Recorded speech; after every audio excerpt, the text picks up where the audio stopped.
Hello, Hitman fans! In this video I'll show you how to complete the challenge A Matter of Loyalty. Let's proceed. This morning, Alexa Carlisle's younger brother Zachary was found dead in his bed. The doors were locked from the inside and a suicide note was found near the body. Suspecting foul play, Alexa Carlisle summoned a private investigator from London to look into her brother's death. Right now, the private investigator is walking towards the mansion's front door. We shall meet him inside and steal his identity. Then we shall briefly investigate the death of Zachary Carlisle. We are not interested in finding the person who actually committed the murder. No, we just want to gather enough evidence so that the butler looks guilty. We tell Madame Carlisle that the butler did it and we complete the challenge A Matter of Loyalty. Mary is so upset, as she's never seen a dead body before. I took the crowbar because I did not bring a lockpick with me into the game. We go inside the house.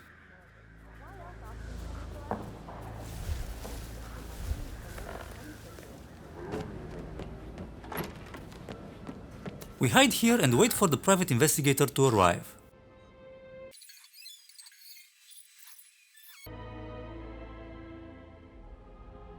Madame Carlisle will be downstairs in a minute. While waiting for her, the private investigator decided to walk around a bit. He will wake up in a closet. That is Phineas Whitmer, the famous private investigator, hired by Madame Carlisle this morning. I'm curious why he's here. Maybe you should do some detecting yourself, 47.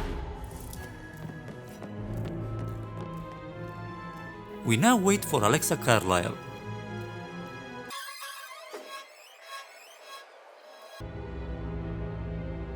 Mr. Whitmer, thank you for coming on such short notice.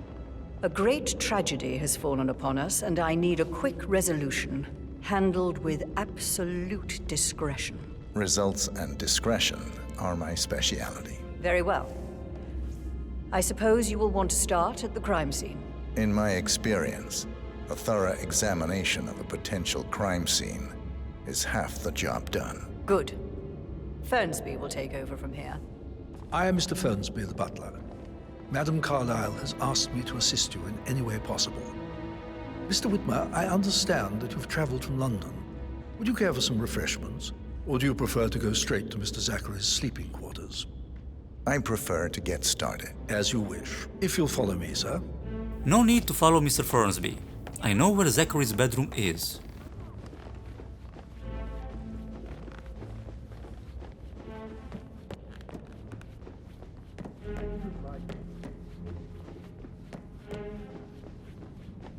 Hi there. We have arrived at the crime scene. There are 6 clues in here. We shall examine them all. We start with the suicide note and notice the handwriting. Next, we examine the laptop and find out the victim was shopping online. Not something a man would do prior to taking his own life. Now we shall scan the body using the camera. We discover Zachary was poisoned and he died around 10 PM last night. We scan the bottle and the glass as well. Zachary Carlisle, Alexa's little brother. Now we go to the book wall. I'll consider her dead. Pull this book to reveal a secret passage. We pick up the last clue, the mansion floor plans. The killer knew about the secret passage leading to Zachary's bedroom and used it to infiltrate the room unseen. The killer then poisoned Zachary's whiskey and got out the same way. The door was locked from the inside. We wait for the butler to stop talking and then we ask him for more information. However, Madame Carlisle suspects foul play and will not accept that he took his own life. I've prepared some information for you, so please do come and see me when you've finished your investigation of the crime scene. This is Mr. Zachary's room, to my right. Mr. Fernsby, I'm done with the crime scene. Did you establish a time of death? Zachary died around 10 o'clock last night. Well, that means the staff were off duty. And Madame Carlisle and her security didn't arrive until this morning. That leaves Madame's family and myself as the only persons here when he died. And before you ask, no, I do not have an alibi. I was alone in my office at the time of death. Here is the material that I prepared for you. It's a list of the possible suspects and their quarters. Hopefully that will help you keep track of your findings. Please come and see me when you've solved the case, and I will take you to Madame Carlisle. We shall now investigate the butler. He said he was alone in his office last night. Let's see what we find in his office. So how does one solve a murder mystery, 47? Motive, means, and opportunity, I believe. May I suggest you ask the suspects for alibis? Or perhaps do you prefer searching the manor for clues first? That is the door to Mr. Fernsby's office. We go to the fireplace and pick up the half-burned diary. Zachary's diary. This is big. He was about to confess to the world that he and Alexa murdered their older brother Montgomery 46 years ago. And apparently, Mr. Fernsby helped make the murder look like an accident. And 47, the handwriting doesn't match the suicide letter in his room, proving he didn't write it himself. There is a list on the table written by Mr. Fernsby. We pick it up and notice the handwriting does not match the suicide note. Mr. Fernsby is not guilty. We go to the window and take the lethal poison pill jar. Painkillers. Lethal if you use enough of them. But not the poison used to kill Zachary. Of course, Madame Carlisle doesn't know that. Are you considering to frame the butler, 47? Mr. Fernsby clearly didn't commit the murder, but I think you have enough evidence to convince Madame Carlisle he did. Maybe you should tell him you are ready to present your findings. Unless, of course, you want to do some more detecting, 47? Nope, I want to incriminate an innocent NPC to complete the challenge. If the butler is not in the foyer, that means he is on the first floor.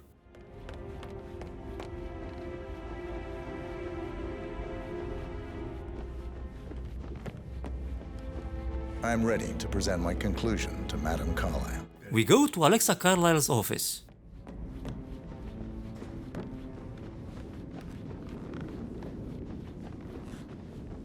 Sir. Are there any gardeners outside you haven't seen before? There are a lot of them on the grounds.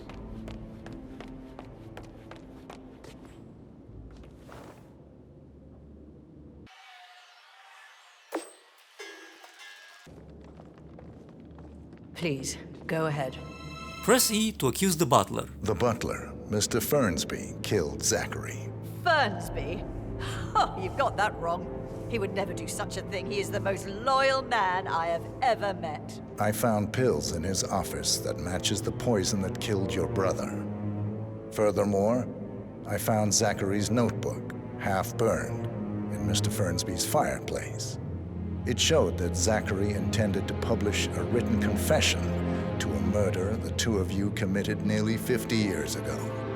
The murder of your older brother, Montgomery. That's outrageous.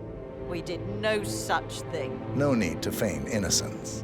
I know a killer when I see one, and my discretion is assured. The papers also described how Mr. Fernsby helped you stage the murder of Montgomery as an accident.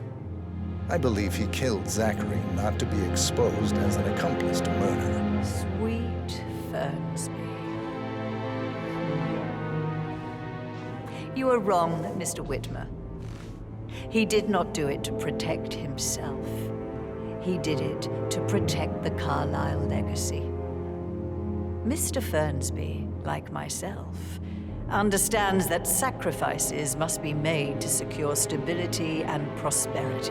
Mr. Whitmer, I'd appreciate it if your findings never leave this room. I understand Fernsby's actions, and there is no need for them to have more consequences than they already have. Fernsby was very fond of Zachary, and I am sure his decision will haunt him to the day he dies. About your reward, have you considered an amount? Case file, please. I want the file you have on Arthur Edwards. Arthur Edwards, the Constant. But that must mean you're... I expected you'd show up. But you're not here to kill me. If you were, you would have already. The enemy of my enemy, I suppose. You can have it. You earned it.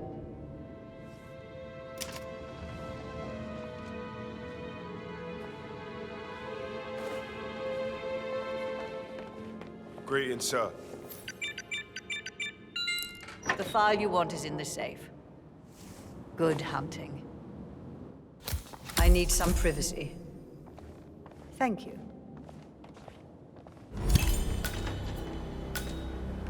Good work, 47. That's the file on Arthur Edwards secured. Time to take care of Madame Carlisle.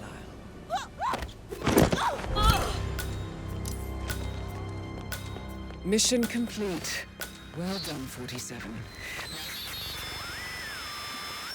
I shall exit the mission via the river bridge.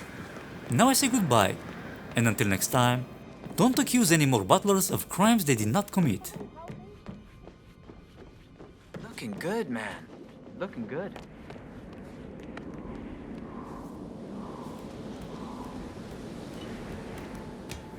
Mary is so upset, as she's never seen a dead body before. Poor thing. And then